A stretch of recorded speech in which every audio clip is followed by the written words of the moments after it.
Governor Roy Cooper says state leaders will look at changing who qualifies for the COVID-19 vaccine now that federal officials are urging states to open it up to more people. CBS 17's Capitol reporter Michael Hyland joins us live. Michael, it's not clear yet if North Carolina will follow that guidance. Right, that's something that state officials are going to be looking into. And Dr. Mandy Cohen says when you look at the rollout of the vaccine here, one of the issues has been the changing guidance from the federal government in the last several weeks. But she said the state does have to do a better job of getting these vaccines out more quickly.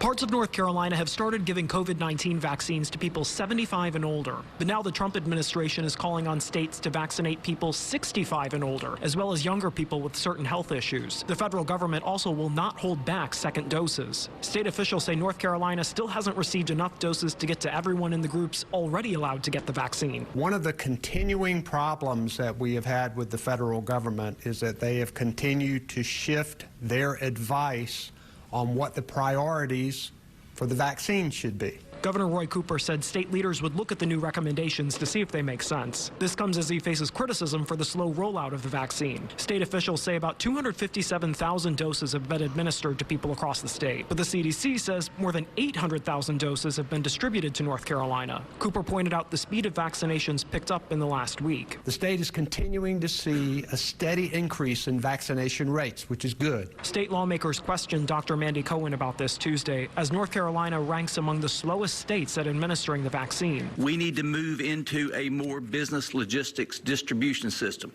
I don't understand why we're not looking at the flu vaccine distribution.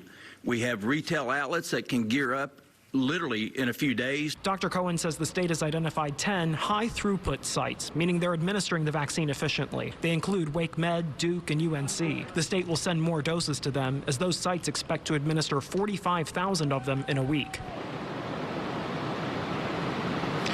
Dr. Cohen was also asked about people crossing state lines to get the vaccine, and she said that under federal guidance, North Carolina cannot deny someone from out of state coming here because the federal government is organizing this and paying for the vaccines.